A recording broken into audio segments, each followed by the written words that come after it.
¿Qué tal? Buenas tardes. Mi nombre es Emanuel Luna Arellano. Soy estudiante del doctorado en educación y hoy presento mi trabajo de investigación durante todo ese trayecto, durante esta formación académica e intelectual. Y pues quiero agradecer ampliamente al doctor Sergio por habernos acompañado en esta materia y en ese trabajo que hemos terminado finalmente y que la verdad, creo que lo disfrutamos mucho. Bueno, al menos creo yo que lo disfruté mucho. Muy bien, pues les comparto que mi título de mi trabajo de investigación se tituló tal cual, La discusión socrática como una estrategia de aprendizaje significativo. Es importante mencionar que lo enfoqué sobre todo en los alumnos de una universidad. En el capítulo 1, precisamente, el planteamiento resalta la importancia de que pues muchos alumnos hay cierta apatía, cierta indiferencia, cierto descontento, a veces hasta con malestar en las clases de tronco común, la materia de ética, identidad y profesión, que es donde yo me encuentro laborando, pues no están de las mejores bien vistas. Siempre prefieren las materias disciplinarias que las materias que no son así. Y entonces, pues surge una interrogante pues, de cómo poder ayudar a esos alumnos a que el aprendizaje sea significativo, que no simplemente sea cursar una materia más por tomarla, sino más bien que sea un proceso interno de reflexión, de introspección, de análisis, de crítica, ¿verdad? Y esta tesis pues surge esa pregunta central. ¿Es la discusión socrática una estrategia de aprendizaje significativo en los estudiantes del salón de FH02K2 en la Universidad Jesuita de Guadalajara? Y pues bueno, al final esa pregunta genera reflexión, genera inquietud y bueno, después de haber planteado esta primera pregunta, pues uno de los objetivos principales y general pues es detectar si efectivamente esa discusión socrática pues ayuda o es una buena estrategia para adquirir un aprendizaje significativo en los estudiantes de la Universidad Jesuita de Guadalajara. Cabe mencionar que cada objetivo específico le va abonando para poder responder al objetivo general. ¿Por qué es importante esta investigación que se realizó? Pues uno de ellos es porque las estrategias de aprendizaje ayudan al profesor, al académico, a tener una clase más simbólica, más significativa para los alumnos, y considero que esta estrategia bien puede ayudar a varios docentes, sabiéndola canalizar para una mejor, una buena temática a reflexionar.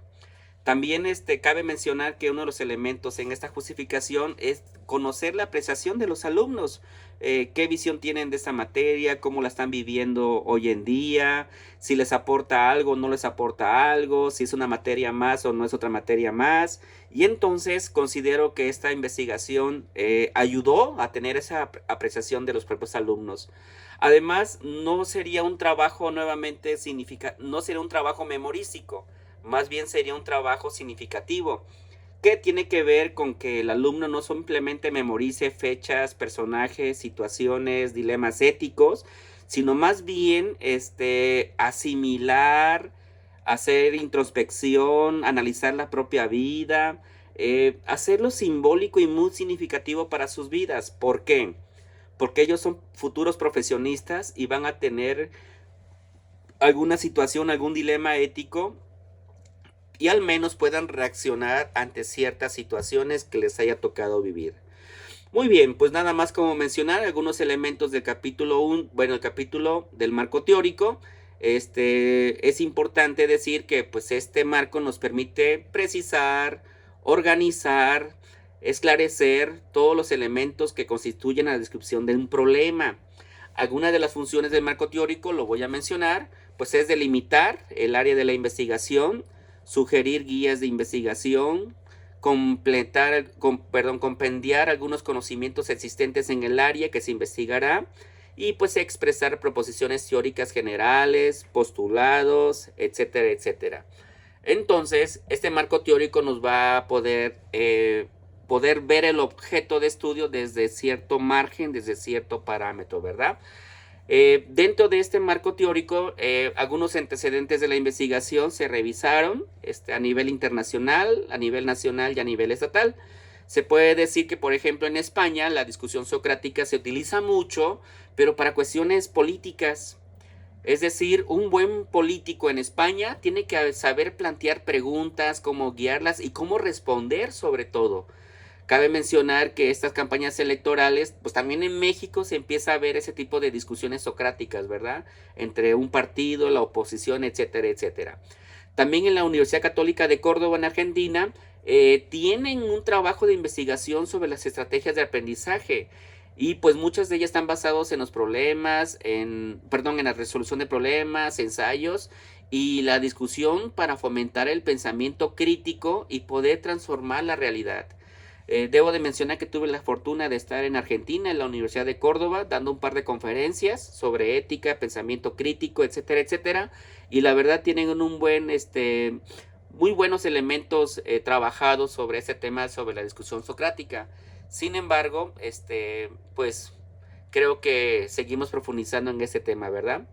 Otro dato también, Pegalajar, en la Universidad de Murcia, considera que es importante también este elemento socrático. ¿Para qué? Para poder transformar la realidad. En cambio, aquí en Guadalajara, Jalisco, la Universidad de Guadalajara, María Elena Chan es una de las grandes pioneras y de las mayores exponentes en la educación a distancia. Considera que la discusión socrática es muy importante, sí es muy importante, nada más que ella lo basa en cuestiones de educación a distancia, a diferencia de mi trabajo de investigación, que fue un trabajo realmente y totalmente presencial. Este marco teórico, pues bueno, está orientado a las ciencias sociales, la educación, y bueno, esta educación que tiene que ver con todo lo que hemos estado preparándonos para tener buenos elementos, análisis críticos, reflexiones de la realidad. Y bueno, tratamos al final de cuentas de comprender este comportamiento humano, cómo se da en la sociedad. La discusión socrática está basada en uno de los grandes pensadores de la época antigua, el buen Sócrates. Con él inicia una carrera muy bonita, una ciencia que se llama la axiología, la ciencia que estudia los valores, y pone por encima lo que es más importante en el hombre, ¿verdad? Lo que son los valores, la virtud, cómo llevar una vida buena, digna y justa, ¿verdad? Y justamente este filósofo Sócrates plantea elementos desde cuestionamientos, refuta, pone contraejemplos, etcétera, etcétera. ¿Para qué? Para poder guiar a sus discípulos, a sus amigos, porque él no les decía discípulos, él les llamaba amigos, los guiaba para poder llegar a un conocimiento interno sobre lo que es la verdad. Y bueno, además de que esta discusión socrática es empleada como una pedagogía, no es cualquier cosa como poder entablar cualquier diálogo, no, es una pedagogía para poder llegar a un pensamiento crítico, a una profundidad del alumno, de la persona, a través del diálogo y bueno, de esa reflexión que pueda generar esta guía de aprendizaje. Además, cabe mencionar que las estrategias de aprendizaje son herramientas fundamentales. En un proceso educativo, diseñan o ayuda ese diseño a facilitar la adquisición de conocimientos, no solamente almacenamiento o uso de la información, sino que realmente cobre sentido prácticamente ese tipo de información, ¿verdad? Perdón. Ausubel en 1963 consideraba que el aprendizaje es significativo cuando el alumno reacciona de manera sustancial lo que sabe con el nuevo aprendizaje, llevándolo a una metacognición para asociar lo nuevo con lo viejo. Es importantísimo hacer esa conexión de las neuronas de un conocimiento previo con un conocimiento nuevo. ¿Y cómo se puede desarrollar ese tipo de ideas?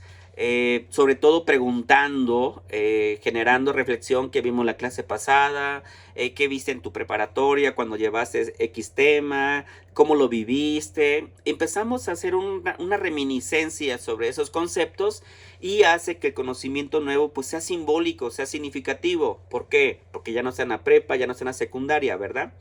Y entonces esa metacognición ayuda a que el alumno se dé cuenta de sí mismo.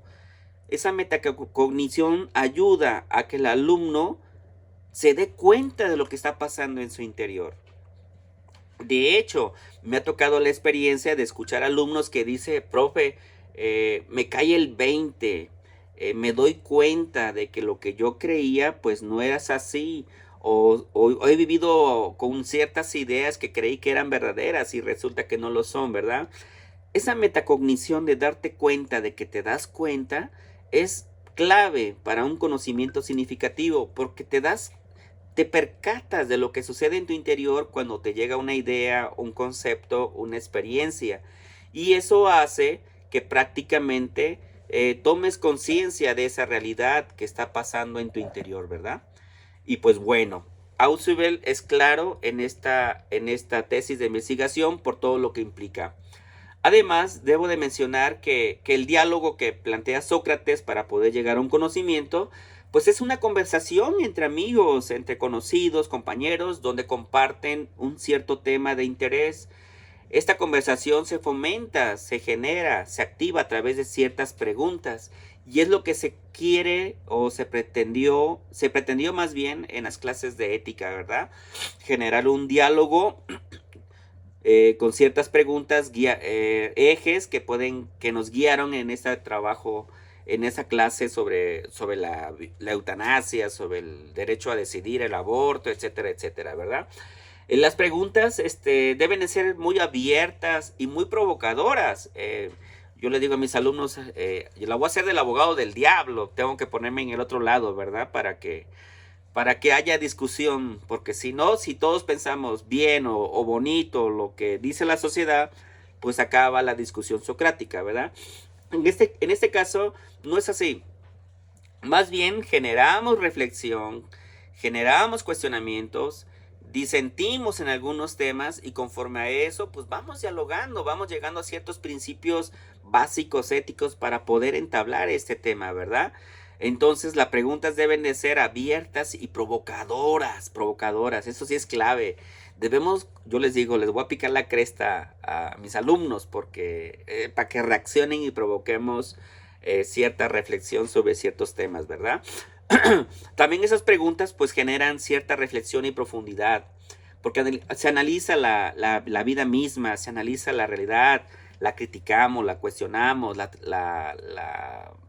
tocamos fibras en la realidad, ¿verdad? Entonces así deben de ser el tipo de elementos en este diálogo.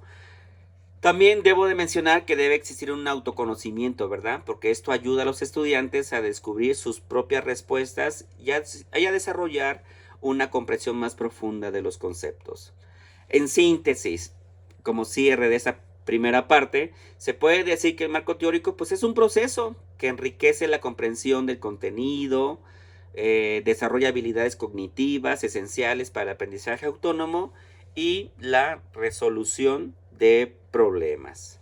Pues muy bien, en este capítulo del trabajo de mi tesis de investigación, la metodología es interesante este tema, este capítulo, porque en realidad hay muchos factores que ayudan a poder guiarnos para poder llegar al objeto de estudio, ¿verdad? Recuerdo a René Descartes en su discurso del método, pues genera una reflexión sobre cómo debemos llegar a acceder al objeto de investigación. El método es un camino, la etimología significa camino, ¿verdad? Cómo vamos llegando a cierto lugar. Hay muchas formas, es como subir una montaña. La subes de frente, hacia atrás, de lado, en bicicleta, caminando, en helicóptero. No sé, hay muchas formas de llegar a la montaña, a la cima de la montaña. Pues así es la metodología también.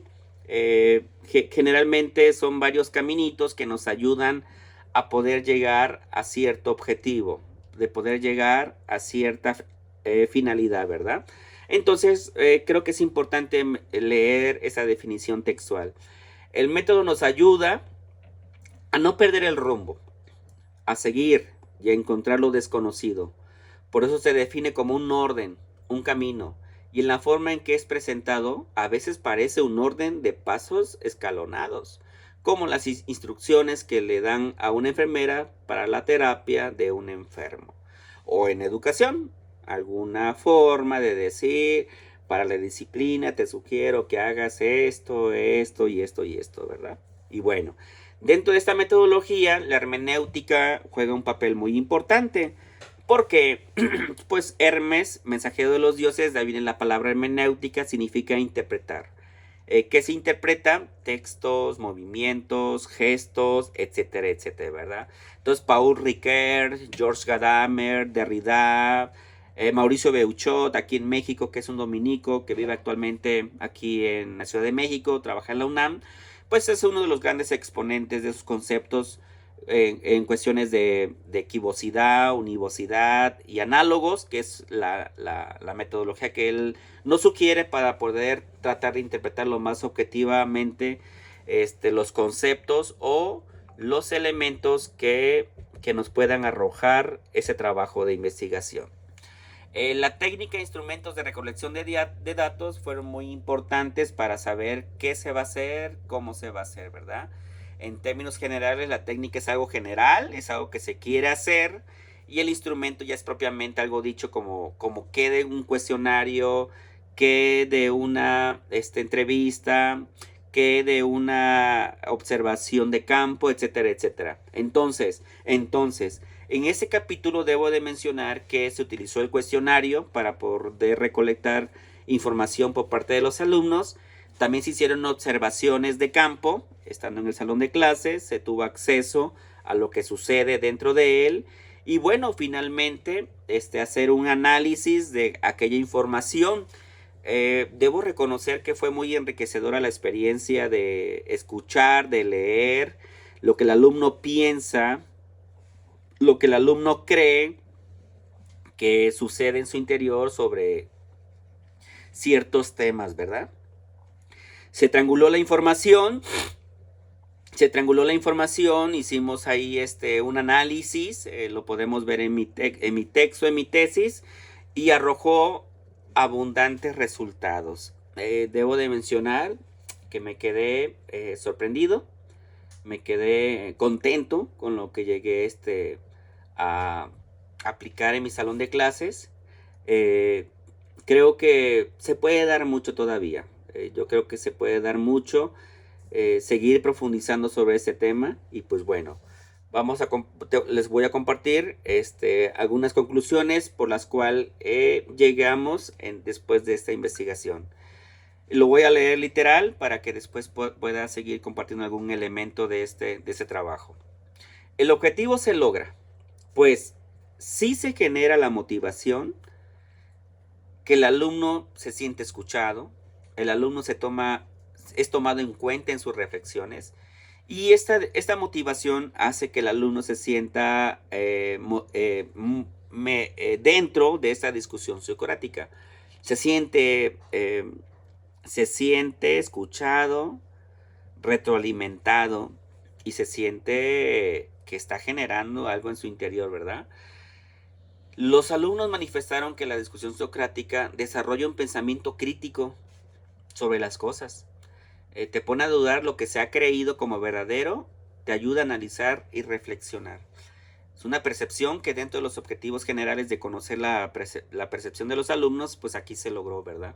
Se logró porque nos damos cuenta que la discusión socrática que llegué a aplicar con mis alumnos, sí profundiza, sí cuestiona, sí hace ruido, sí conflictúa. Entonces, considero que el alumno, la verdad, tuvo muy buenas inquietudes y percepciones sobre esta temática. Voy a leer también textual esta idea. La discusión socrática ha demostrado ser una estrategia efectiva para promover el aprendizaje significativo entre los estudiantes. Al fomentar un pensamiento crítico, el diálogo reflexivo, esta metodología no solo mejora la comprensión de los conceptos, sino que también desarrolla habilidades cognitivas esenciales para el éxito académico y profesional. Esto es esencial y creo que de ahí también se responde mi pregunta de investigación, ¿verdad? Si realmente ayuda o no ayuda una discusión socrática para adquirir un conocimiento significativo. Y como dice esa parte del texto, obtenido de los resultados de la triangulación de la información de estos alumnos, nos damos cuenta que efectivamente, y se repite esta afirmación, que efectivamente ayuda mucho esta estrategia de aprendizaje para adquirir un conocimiento significativo. Debo de mencionar algunas recomendaciones que surgieron después de ese trabajo de investigación. Por ejemplo, dominar el tema es clave, es clave. Si no dominas el tema, no vas a poder plantear, no vas a poder hacer muy buenas preguntas. Y el alumno te va a detectar que estás divagando, que estás improvisando y que no sabes nada. Entonces, una recomendación clara es buen dominio del tema. Número 2, perdón, ando un poquito medio mormadito, enfermito, pero bueno. Otra recomendación sería diseñar una serie de preguntas, llegar con un guión sobre ciertos temas, llegar con un guión y no llegar así como que a ver si me ocurre. No.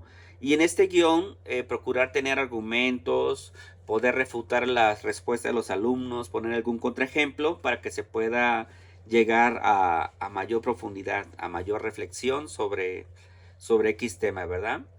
Otra recomendación pues es la formación constante del profesor. ¿Por qué? Porque a mayor formación pues mayor dominio sobre ciertos temas. Y otro elemento, y creo que con eso de los que yo me voy quedando prácticamente, es disfrutar la clase. Disfruta la clase, fluye. Cuando los chavos te ven que te apasiona la clase, que manejas muy bien las preguntas, que generas reflexión dentro de ellos, la verdad es que los alumnos lo valoran y lo aprecian mucho. Entonces yo creo que sí, disfrutemos la clase y vívela intensamente. Yo afirmo que es un placer compartir la vida en un salón de clases, ¿verdad? Aquí está alguna lista, perdónenme por el tamaño de la letra, quise poner el mayor número de referencias que trabajé en esa tesis y la verdad pues quedo muy satisfecho con lo obtenido, ¿verdad? Ante esa situación no me queda más que decir gracias, gracias por lo compartido en el salón virtual, obvio, gracias por compartir los conocimientos, por hacernos caer en nuestros errores y esos errores pues pudimos modificarlos en el trayecto. La verdad que es una muy grata experiencia el seguir preparándose para mejorar tu vida académica, para mejorar las condiciones de la situación actual de la educación. Yo creo que tenemos ahí un reto. La estrategia es una sola herramienta. Habrá muchas, pero esta funciona y funciona muy bien. Más bien mi invitación es que disfrutes lo que hacemos, lo que haces, tus clases, tu preparación. Disfrútalo pensando en los alumnos que son los que van a continuar con esta noble labor que es la educación. Sigamos preparándonos y sigamos preparando muy buenos ciudadanos y excelentes cristianos, si es que se pudiera hacer. De lo contrario, yo creo que con algunas conductas básicas mínimas de conducta en la sociedad son agradables. Yo podía citar a Adela Cortina, que es una de las mayores exponentes de ética, que al menos tengamos los mínimos para poder vivir en sociedad. Muchas gracias y excelente día.